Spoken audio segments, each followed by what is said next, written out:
That's one application. Here's another application. Boys and girls, listen to this. You think this is a boy thing. This is not just a boy thing. I have had girls come up to me and confess this. For love's sake, say no to pornography. I'd love to do a whole weekend on this with you sometime, but it probably should be separate groups, you know, boys and girls separated. We'd do that sometime on how to battle this thing in your life. But I'm just saying tonight, for love's sake, for the love of your future spouse, I can tell you how much horror is going on at our church right now in marriages because some men and some women are hooked on pornography, and they got hooked at age 14. And now they're 29, ruining their marriages. And they cannot get free on this thing. And so for the sake of love,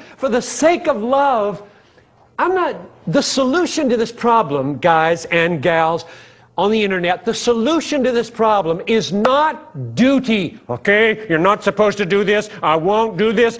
Duty, that will fail. You know it will fail. It has failed. What will not fail, what will succeed over time is, I am going to fight for a superior pleasure that severs the root of the lie that comes to me out of this monitor that says, I will be happier, I will experience more pleasure if I go there with this mouse than if I don't go there.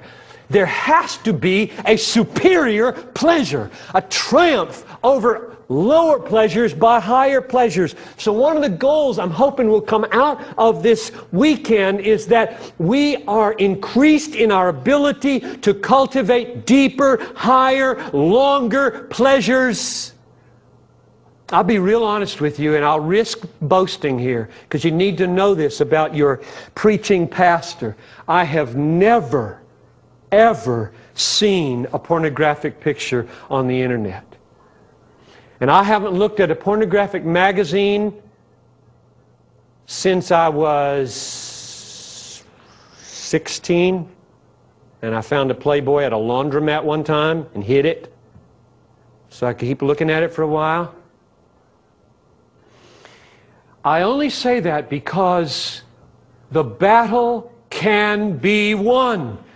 I'm not perfect in my head, and I've got plenty to do in my heart, but God has enabled me to sit in front of a computer hour on end, knowing I could go anywhere I want, see anything I want. There's no guard on my computer, and I think about my King Jesus. I think about being able to look all of you right in the eye and be a faithful shepherd. I think about wanting to have Matthew 5:8 fulfilled in my life. Blessed are the pure in heart, for they shall see God. Knowing if I can't see God clearly in the Bible, I can't minister anymore with power. And if I defile my mind and my heart with picture after picture after picture, I will not be able to see God clearly. And if I can't see Him clearly, my joy falls. If my joy falls, I am a sitting duck for every sin that comes along. I tell you, the Bible does not say cut off your hand and gouge out your eye rather than lust for nothing. This is war. And the main place to fight the battle is not by making a list of do's and don'ts. It's by fighting for joy that is superior to the quick surge that comes from pornography. It is so cheap, so low, so small, and the kickback afterwards is so weak and so miserable. Oh, that God would do a deep work of joy that weans you off of that pleasure.